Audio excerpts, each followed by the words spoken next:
Screwfix.ie. Championing the trade with a dedicated call centre. This is News Talk. Hello there, welcome along to Monday Nights Off the Ball. It's busy, it's all going on. England's World Cup is up and running. They have just kicked off against Belgium, meanwhile, have already won this afternoon. And between now and 10 o'clock, we will talk with, in no particular order, Kevin Kilbane, Pat Nevin and Tim Vickery, who was watching Brazil and Argentina with interest. Also, Ireland, having won in Australia for the first time since 1979, now have the chance to win a series in the Southern Hemisphere. We'll talk to Brian O'Driscoll and Eddie O'Sullivan just after 8 o'clock. We'll have some thoughts as well from Derek McGrath coming up. 53106 is the text number. We are at Off the Ball on Twitter. We have Will O'Callaghan here in studio. Evening, Will. Evening, Joe. And Kieran Cunningham from the Irish Daily Star is here as well. England, 3 minutes into their World Cup campaign. They've started very well in their red in Volvograd against Tunisia, who don't look the best early on, I have to say. No, like probably the most overused line in football punditry here in the last 20 years is comparing it a game to the Phoenix Park, but some of their defending is a bit like the Phoenix Park now, like England to be cut them to ribbons. It was only 3 minutes in. Yeah, Jordan Henderson just played a beautiful first-time ball over the top, which set England away just in the last few minutes, and it almost resulted in a goal. Lingard had a shot which was saved by the small toe of the Tunisian goalkeeper and out for a corner. So 0-0, actually a really good start for this English team, and they're on the attack again. And they've been on the charm offensive. I mean, England have won the PR war of this World Cup. Could Sterling be in? Great ball across. Oh, open goal missed. Sterling. He always has that in him, Sterling. Yeah. As good as he is, he always has it in him. He smashes the floor in frustration. Brilliant play England again down the left-hand side. Lingard, a reverse pass to Lingard, beats the offside trap, although I think he was offside. Yeah. And squares it for Sterling. Is this an open goal?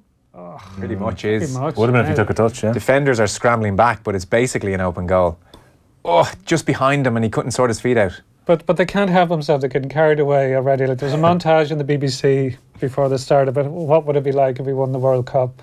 And all the talk has been about playing down expectations and giving these young guys a chance, and a new young manager, and he's exciting. He's taking a different approach, a more open approach, but straight away they're talking about winning it. But they're faking that small. That pre-tournament talk, they're faking it. They know that we have to be humble. But then at last minute, they can't help themselves. But if they won this 3 or 4-0, which they probably will at least, the hype starts again, and that brings pressure. Like, it's, you know, we saw the group, the other game earlier, like Panama are pretty awful. Yeah. So England and Belgium are going to come out of this group. So once you get into the knockout stage, like, it's hard to stop the hype train.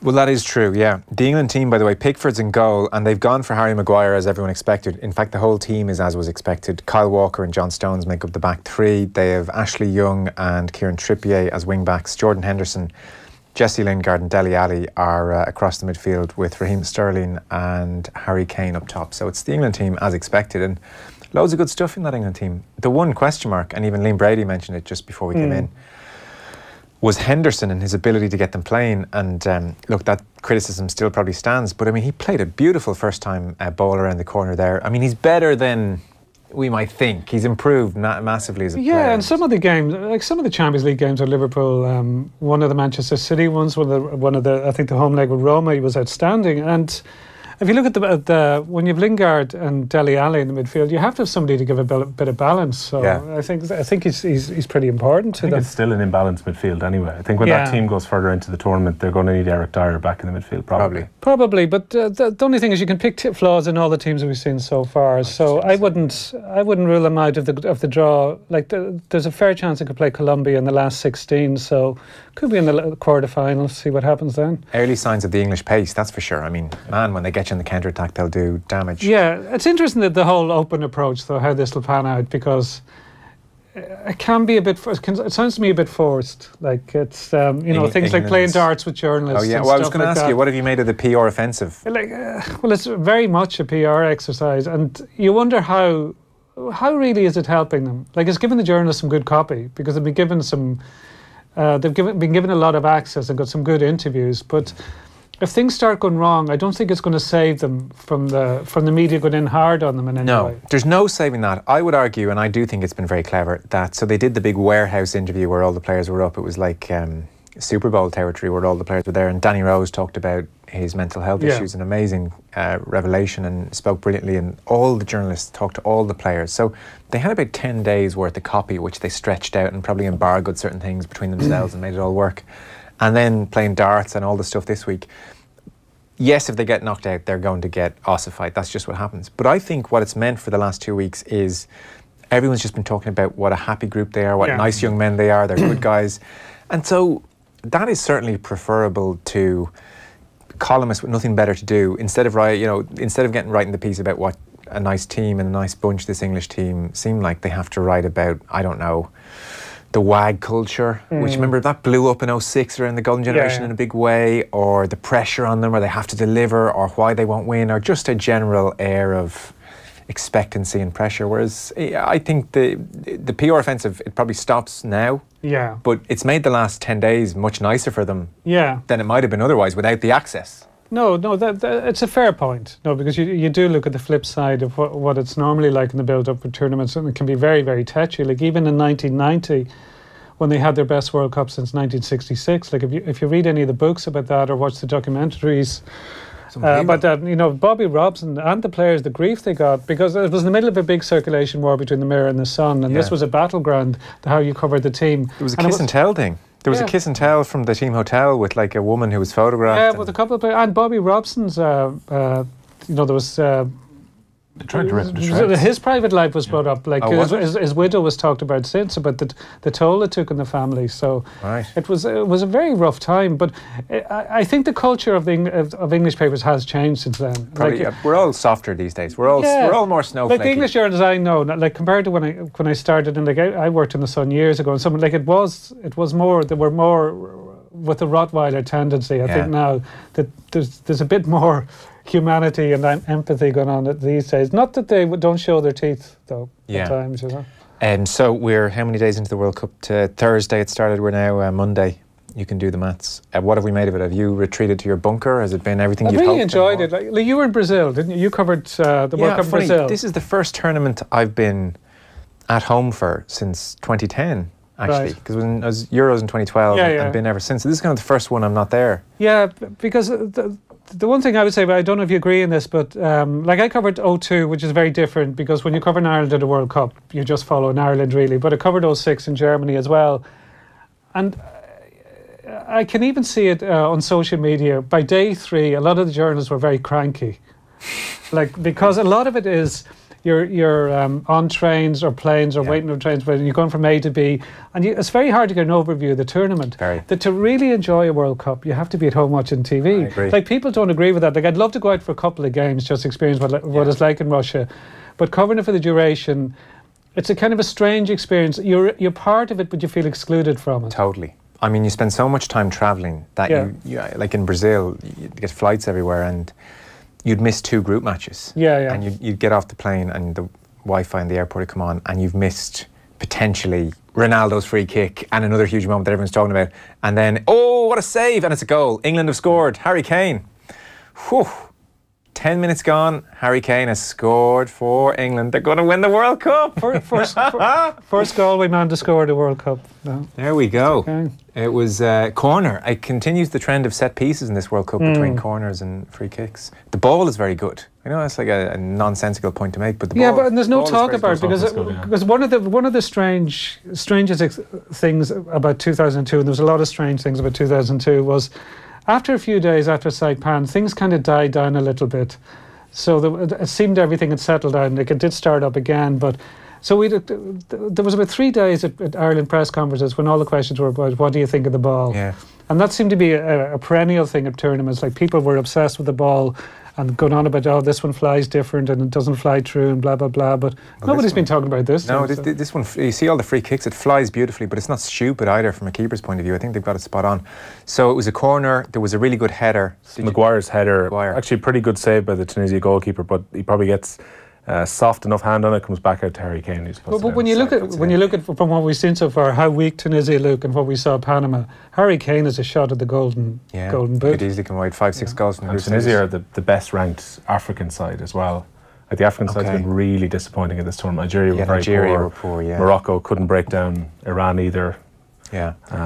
Let's see how Senegal go tomorrow. I agree with you. I felt like it was a privilege to cover it in Brazil, especially, and I saw amazing things. But I missed so much of the group stages, especially. I even miss punditry. Like because there's a language barrier, and analysis is a big part of it for all of us. So. And you'd hear like something's happened in the punditry, and you'd really miss watching it. And like I would literally in my hotel room just have it was Brazilian TV, just basically their full training sessions, but just Brazilian lads talking to each other in Portuguese non-stop. I didn't learn a word of Portuguese, so anyone who thinks you learn it by osmosis, maybe. Obrigado, I did 6 weeks there, and I didn't. Obrigado, just about got to grips with. So I guess we'll kick off the news round. So yeah, it's kind of it's an interesting experience to be home for it. Actually, I'm a grumpy type anyway. Sometimes I don't miss the airplanes, the waiting, the logistics, the noise. Yeah, the media centres with queuing for ages for bad food and stuff. The media centres are terribly grim, sterile places. And there's also, and I guess like lots of, barmen can relate, people who work in certain industries, like you're walking through this carnival of fun and people are with their friends. But you do know everyone at home now is saying, both of you guys were sent to work at the World Cup and paid out and you're moaning about it. Not moaning, but actually it's human nature that I'm not absolutely like sickened that I'm watching on my couch either. Yeah. And when a match is over and I'm not having to trek, Yeah. But the collective noun for journalists or broadcasters is whinge anyway. No, sure. Look, it's absolutely. No, but I think it is a fair point. It's a very strange experience covering one. It's not particularly enjoyable. It's a great experience, but I wouldn't say it's enjoyable all the time. It's not, honestly. It's not. People think, oh God, it's amazing. It's amazing when you're at the games, but actually, yeah, that's a highlight. Being in the ground is brilliant. Amazing. Yeah. But still covering Ireland abroad. Everything around it is a pain, other than the game. I found Brazil quite lonely. Yeah. 6 weeks of because you don't make your itinerary with you don't ring. Hey, I'm Malone from the Irish Times. What are you doing? You just do your thing, and then you're on your own. You're getting flights. And he could be 500 miles away somewhere else anyway. So, right, let's get the news round underway. There's either been a sending off or a substitution. It's the Tunisia goalkeeper. He's gone down twice already, Joe. The first break, where they tried to play the ball across England for that Sterling chance, he seemed to hurt his leg, and then he seems to have hurt himself again making that save from Harry Maguire, so he's been subbed off now. Okay, that was a pity for him. He's in tears going off. Dreadful thing, I guess. You spent a few years looking forward to something like this and then you're off suddenly. So Tunisia 0, England 1 if you're just tuning in. Harry Kane following up, there was a header and it was palmed to Kane and he side-footed it in. So England off to a really nice start. Let's get into the news round and see what's going on. The news round is brought to you this evening, of course, with Screwfix.ie, championing the trade with a choice of over 20,000 quality trade products. Somebody briefly wondering, did I see a slow-mo video of Raheem Sterling putting hairsprays on his head prior to kickoff, says Jez. No, insect repellent. Yeah, I would think so. It's a big problem over there. Yeah. Apparently the Volga River, there's like thousands of flies over the last few days that have been pushing in because it's really humid weather, and they had to spray the stadium before the game started to try and keep them away. Yeah, mosquitoes as well. I think mosquitoes and midges as well. Yeah, the stadium's on the banks. Like it's not like it's 10 miles inland. It's right there. Actually, where England are sleeping, then only 3 hours of darkness every night. Really? None of them can sleep. And they don't have blackout curtains. They do, but apparently, which makes no sense. I appreciate the blackout curtains aren't working. Aren't fully blacking out the light, so it's 3 hours of darkness. Because I thought, most teams now they bring their own pillows. They're anything like blackout curtains, eye masks, so that they've all that kind of stuff covered. Little details. Maybe it was just journalists I saw moaning, not the players. Actually, the two reporters on Sky Sports this morning had an absolute nightmare because it was early in the morning, extremely humid, and just insects were sticking to them. Face. Yeah, that's the other thing. Actually, one last journalist whinge. You're travelling cheaply. You're doing things as cheaply as possible. So your hotel, you're not staying in 5-star luxury. That's the other thing to imagine about all these things. Anyway, I won't share you how desperate my underwear situation got 5 weeks in, Will. Belgium are top of this group currently. They are, and they were pretty impressive earlier against Panama, who were making their debut in the tournament. Romelu Lukaku scored 2 goals in 6 minutes in the second half. The best goal of the game was scored by Dries Mertens early in the second half. He had a wonderful season last year in Italy. Volley, which just got Belgium up and running, and then Lukaku scored 2 more. So they're up and running with a 3-0 win. The other game today, Andreas Gramqvist, the former Wigan defender, now 35 years of age and the captain of Sweden at this tournament, he took advantage of a VAR-awarded penalty to hand Sweden a 1-0 win against South Korea, probably the worst game in the tournament so far. It moves the Swedes joint top of Group F with Mexico, who had that surprise win against Germany yesterday. I didn't see much of the Belgians today. I was doing bits and bobs. Did anyone see them? Any strong thoughts on Belgium? Panama were so bad, seems to be They looked decent, but Panama were awful. Panama were maybe the weakest team we've seen so far. Close on it, like Saudi Arabia were pretty poor, obviously. Yeah, I thought Belgium played quite slowly, and Kevin De Bruyne had to play quite far back in their system. They played a 3-4-3, so he didn't really get close enough to Lukaku or Mertens during the game. Hazard had some nice touches and probably should have scored in the first half as well, but I think probably a lot more to come from Belgium. Mertens had a couple of good chances too. England on the attack again. Oof. Ball pulled back, just went behind. Henderson, volley. Ball pulled back, just went behind a few England players running into the box. England must have had 5 or 6 players in the box there. They are not afraid of Tunisia on the break as this game ticks towards 20 minutes, Will. Elsewhere, the Croatia boss Zlatko Dalic has confirmed that Nikola Kalinic has been sent home from the World Cup. The AC Milan striker refused to come on as a sub during their 2-0 win against Nigeria at the weekend. He's now been banished from the Croatia squad, and they can't call up a replacement either. The ex-Blackburn player. That's a dumb move if you're him. Yeah, he claimed he had a back injury, but apparently he was sulking for not being started the last 4 games. What minute was this, do we know? I think it was pretty late on when they tried to bring him on as well. That can be a bit insulting, like 90th minute, come on. Well, he's gone home now. It's the World Cup though, come on. That's unbelievable. Hopefully there's a moratorium on describing it as Croatia's Saipan. We've had enough various Saipans. Shane Keegan? Yeah, Go United manager Shane Keegan has today left the club by mutual consent. It's ahead of a big meeting this evening about a proposed takeover of the club. Saudi Arabian investors looking to take over there. The Laois native departs the role with the Tribesmen sitting in 6th place in the SSE Electricity League First Division. They're 12 points behind the leaders UCD. Galway going back down into the First Division from the Premier last year. They would have been expected to come back up, and Keegan has said this evening as well that it's down to results is the reason that he's left, as opposed to it being directly related to that takeover. Okay. Wolves have made another signing as well. No surprise it comes from Portugal, but it's Portugal's first choice goalkeeper, Rui Patricio, who played on Friday night in that 3-3 draw against Spain. He has joined the newly promoted Premier League club from Sporting Lisbon on a 4-year contract, and it's pretty much last man out from Sporting at the moment. Turned the lights out with the amount of players that have left. Extraordinary stuff there. Sean is boiling potatoes in Kildare. Good man, Sean. Sean. Yeah. What's he having with him? That's a hell of a question. Sean, what are we doing? So tonight is when the World Cup properly starts for me, lads, but I'm torn. Can't decide if I want England to get over the line or fall flat in their faces. If, and this is a big if, they show some bottle, attack, stay on their feet and avoid diving, they might win me over, says Sean. I quite like this England team, I have to say. No, I wouldn't have any strong antipathy towards them, I have to say. No. They're not a divisive team. Like, I think if you dislike, if you want them to lose, the likes of John Terry, you had strong feelings about him. Either way, you either loved him or really, really hated him. Yeah, I think there's fewer kind of divisive figures in this team. Elsewhere, Waterford hurling manager Derek McGrath, who I know we're going to hear a lot from later on in the programme as well, says he'll be taking time to contemplate before deciding whether to stay on for another year. The Dacians campaign ended yesterday, 123-120 defeat to Cork, which saw the Rebels set up a Munster final against Clare. It was also a momentous day for Brick Walsh, who played a 75th record-breaking game in the hurling championship, just going 1 game ahead of Brendan Cummins. And McGrath admitted after the game when he spoke to Oisin Langan that he's yet to make any decision about 2019. Yeah, that's speculation, obviously, because I think every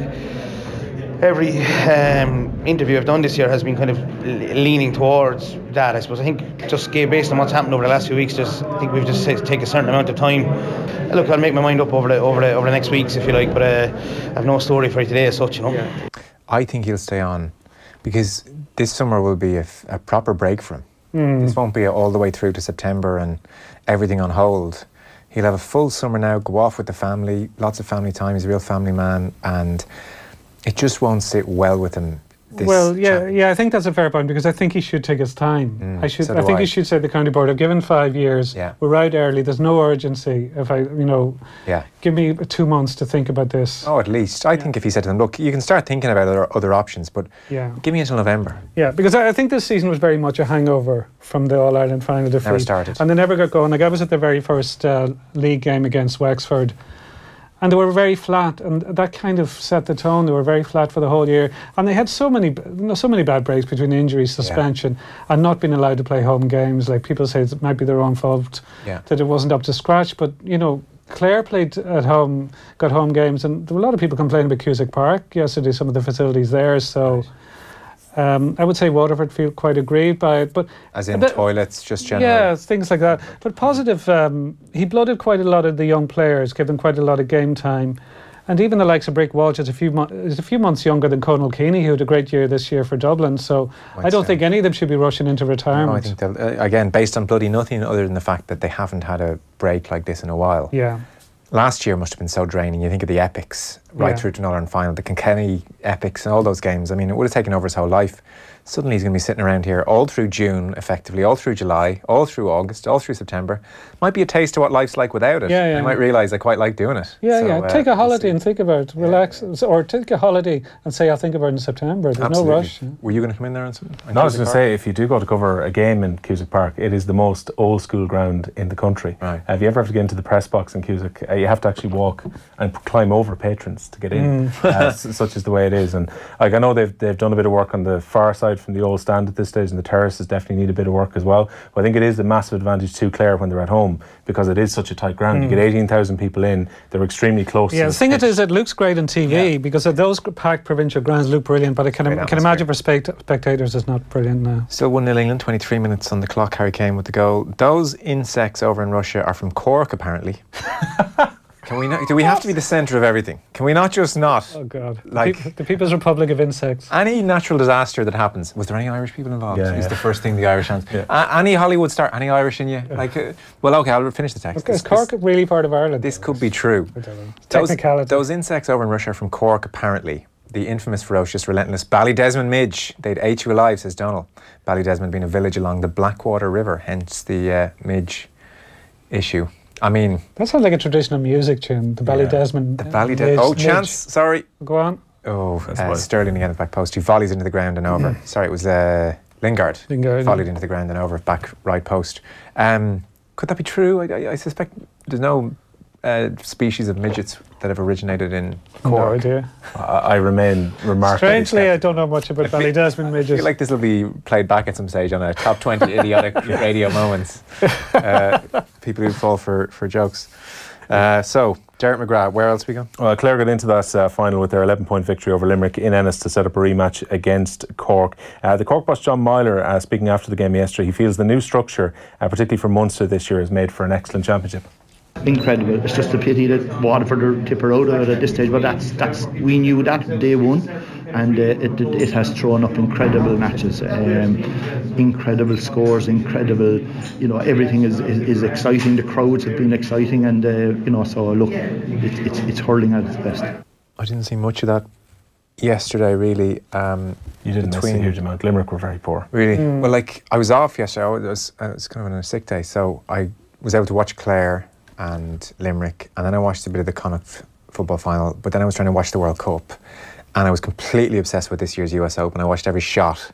It was just epically good. I can't believe we got to 25+7 before you mentioned it, to be honest. Epically good. It upsets me we're not doing a piece on the US Open tonight. We don't have time. But so I just at one stage I just said I can't actually have a life and keep up with all this stuff. There's too much on. There was too much on, and like.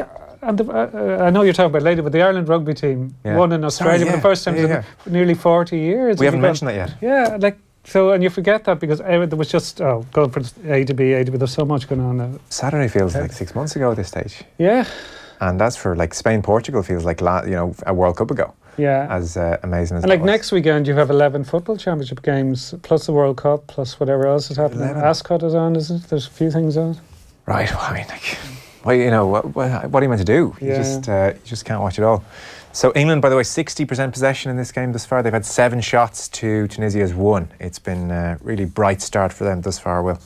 It has. Elsewhere, as you mentioned, Galway have won back their Connacht senior football title, seeing off the defending champions Roscommon 16 points to 2 goals and 6 in the end. Shane Walsh, the big star for Galway yesterday, showing his potential, scoring 8 points. And Roscommon were left to rue, particularly a second half where they went 20 minutes or so without a score. Galway's hurlers, meanwhile, are very confident they'll have star forward Joe Canning fit for the Leinster final against Kilkenny on Sunday week. The Portumna Clubmen limped out of their game against Wexford a couple of weeks ago with a knee injury, but manager Micheál Donoghue told Maura Trassa and Nicky earlier today that the hurler of the year should recover in time for that game. I have a feeling we'll react well, because we kind of have to react well, because we have to get something out of the season, the championship season. If we win 2 championship matches this season, we'll be able to reflect on a good season, because it means we're in the Super 8s, and we want to be part of it. And I have a sense that when the disappointment subsides, and it will, it's going to be sore for a day or two, we'll find enough evidence to say that we can play against a round 4 qualifier. That's Micheál O'Donoghue sounding a lot like Kevin McStay talking about Roscommon trying to get to the Super 8s. Okay, apologies for that. We'll bring you the Micheál O'Donoghue another stage. Now, I should give you a chance to enter our competition. World Cup is obviously very much underway, and Curry's PC World want to get you closer to the action. This is a beauty of a prize, everybody. So they have an exclusive Get Your TV for Free promotion, which means there's a 1 in 20 chance that you win your cash back whenever you buy a TV 55-inch or larger. Nothing obviously beats watching the game on a big screen, and with Ireland's largest range of TVs and on all the best brands, Curry's PC World has you covered. And the good news this evening, folks, is that tonight we're giving you a chance to win an incredible, beautiful 55-inch Samsung 4K Ultra HD curved LED TV. I don't even know what some of that stuff means. That's how good that damn TV is. So to be with a chance of winning, just identify our World Cup mystery voice, who says when it comes to appearing on Off the Ball or representing his country at a major football tournament, well, Off the Ball wins every time. It's the pinnacle of anything you can do. Texture, we give you one more chance. You know what that was? One more time. It's the pinnacle of anything you can do.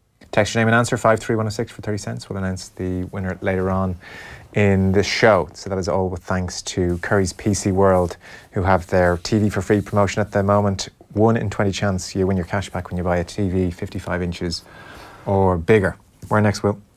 Well, in boxing, we know Paddy Barnes will be fighting for a world title in August. Joe, the 2-time Olympic bronze medalist, will challenge Christopher Rosales of Nicaragua for the WBC flyweight belt in Belfast. It will be on the undercard of Carl Frampton's Windsor Park bout, which has been much anticipated, against the Australian Luke Jackson. We also know that Tyson Fury, the former heavyweight world champion, will be boxing on the card, but he is yet to get an opponent for it. As you mentioned, Brooks Koepka has become the first man to win back-to-back US Open titles in 29 years. The 28-year-old American secured his second major by finishing the tournament on 1 over par, a single shot ahead of England's Tommy Fleetwood. Fleetwood had a remarkable final round, 63 in the end, missed an 8-foot birdie putt on the last, which could have given him the record outright at Shinnecock Hills for 62. Koepka, on the back of that, has climbed up 5 places. He's 4th in the latest world golf rankings. Rory McIlroy is still the top Irishman. He's down 1 spot to 7th. Koepka hasn't quite registered, I think, with the casual fan. Definitely not. This guy's the real deal. Scary good. Koepka is that rare breed, and he's an American who didn't initially get on the US tour, made his way on the European Challenge Tour.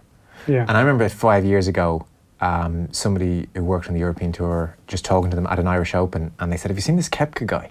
And I was like, "This what now? Who?" And they said, "Wait and you see it, like, remember the name." And it was quite a hard name to remember, so I didn't. But then he made his way on the European Tour, and then he seamlessly jumped onto the PGA Tour, and he won a couple of big tournaments there, and then last year won a US Open, which people said kind of played into his hands because it was wide and wasn't punitive and was just set up perfectly for him because he hits the ball 1 billion miles, and you know, that was his platform. And he was injured at the start of this year, damaged his wrist, but now he's come along and in the space of 12 months won another US Open, set up completely differently. A lot of irons off the tees, precision golf, a second shot golf course. His short game was off the charts good. He handled the pressure incredibly well. He's built like just a beast. I mean, he doesn't look like a golfer. He looks like something from a John Wayne movie. So Brooks Koepka, I mean, this guy is going to win another 4, 5, 6, 7 majors very, very easily. He's the real deal.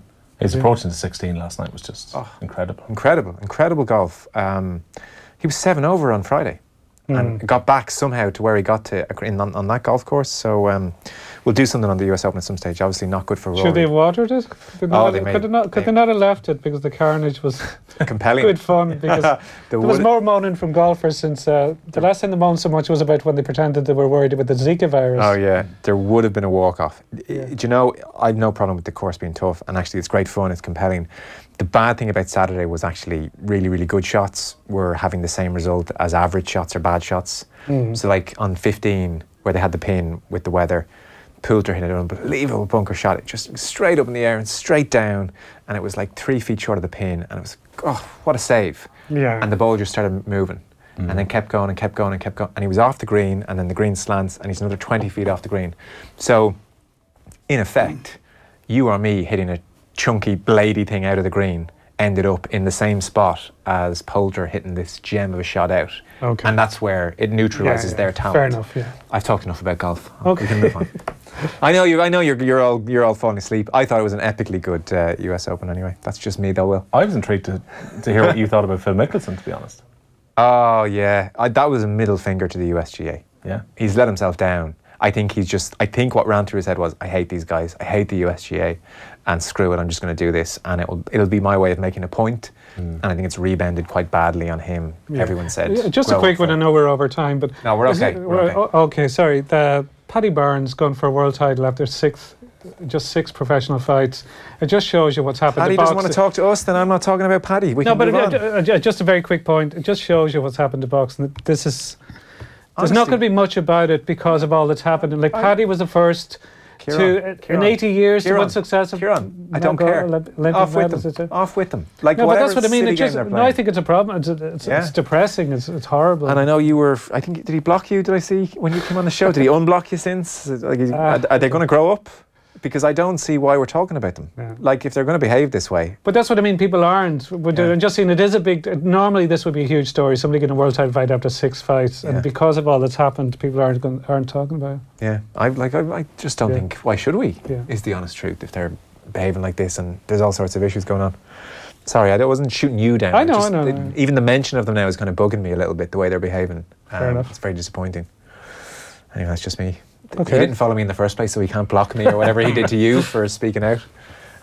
Right, very last story then, Will. Well, elsewhere in terms of Ulster, after leaving Cardiff Blues, Danny Wilson is now Scotland's new forwards coach. I'm sure some Ulster fans were probably thinking, OK, Dan McFarlane now can arrive before January. But it was interesting when Scotland tweeted this afternoon, they very strictly said that he'll be leaving for Ulster in the new year. So they seem quite determined to keep him. I'm sure Ulster will think now, though, that Danny Wilson will be in place because he's been freed up in terms of the move he was going to make to Wasps, that Ulster will be hoping he can maybe join them for the start of the season as opposed to waiting for the new year. OK. Last text then, Donald in Cork. Just driving home through Blackpool and Cork, when you began to read out the insects from Cork line, I thought to myself, well, if they're from Cork, they must be from Knocknagree. I played a match there once. I was nearly eaten alive. It's the only time my hands and legs were literally crawling with midgets. Knocknagree is right beside Ballydesmond, their neighbouring parishes on the Cork-Kerry border. So there might be something in it, says Donal in Cork, intriguingly. We'll get to the bottom of the midgets Cork link in a moment. But, Tunisia have a penalty. It's all changed here. Tunisia have a penalty against England, 35 minutes on the clock. We're sticking with the football. Kev Kilban's going to join us from Moscow in a sec, so we'll let you know what happens with his penalty in just one moment. Off the ball on News Talk. Thanks to Screwfix.ie, championing the trade with a choice of over 20,000 quality trade products. News Talk is handing the airwaves over to you. Email info@newstalk.com and tell us what issues you want us to tackle on your behalf. News Talk. News, views, choose. Combine your phone and broadband, save a tenner. Combine your gas and electric, save 50. Combine your family cars and save up to €11,800. The Nissan Car Combo offer is here. Buy your 182 family cars together and save up to €11,800. That's 2 great cars for one incredible price. Contact your local Nissan dealer or visit nissan.ie. Nissan. Innovation that excites. Terms and conditions apply. Adrian and Mary did their one-stop full shop at Lidl, saving even more thanks to our 400 plus price drops. Like 65 wash colour detergent was